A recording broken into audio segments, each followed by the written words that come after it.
be very difficult for them to even close their eyes for few minutes. It was very hard initially, but as they got trained, they started enjoying the experience. And I would start with this exercise where feeling the sensation right from the shoulder. Can you feel the cloth on your shoulder?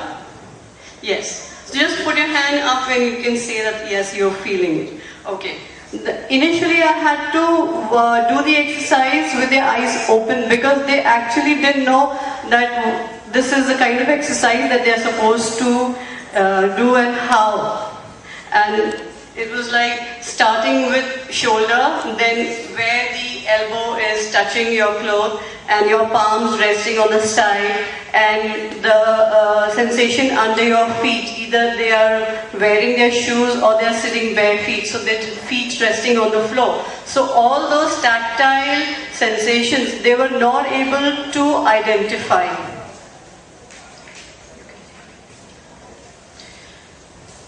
There were children, there was a child who was 7-year-old, who is an adopted child, and he is very restless, very sensitive to touch. So this exercise helped him. Initially I started with first 5 minutes to just sit on his chair with the hand folded, feeling his tummy, and then slowly getting the sensations introduced to him. So this was worked as an exercise drill, first 5 minutes, then after half an hour interval, and then in the end of the session. So this improved his attention. He was able to relax. Where he was not able to sit for a few seconds, now he was sitting for 5 minutes, and then it increased to 10 minutes.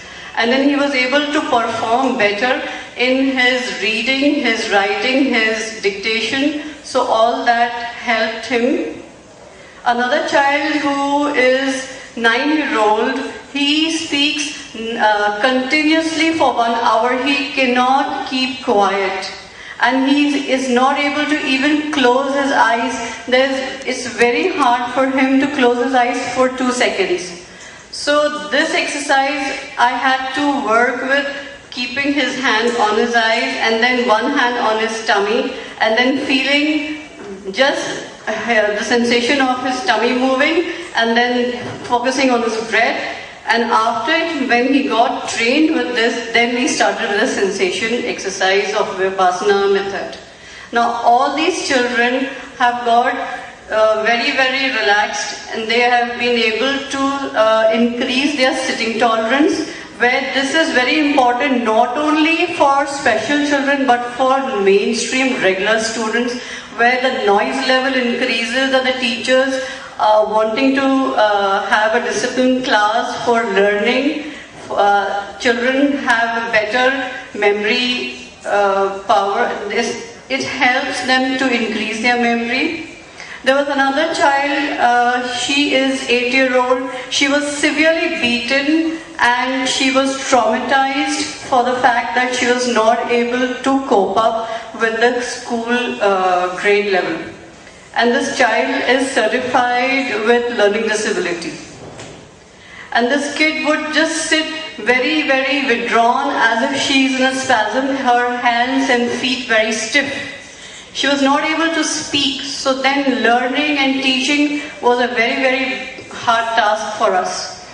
So initially we started with the same method that she had to focus on her breath, and slowly then started with the sensation therapy, where she had to feel the sensations right from her shoulder up to her toes. This helped the child to relax in such a good way that today she's not only able to recollect, but she's able to read and answer on her own. Her confidence and her self-acceptance has improved.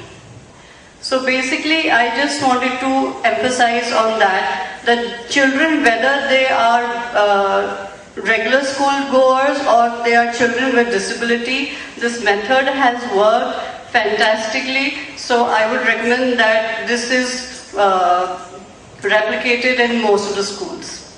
Any questions? Thank you.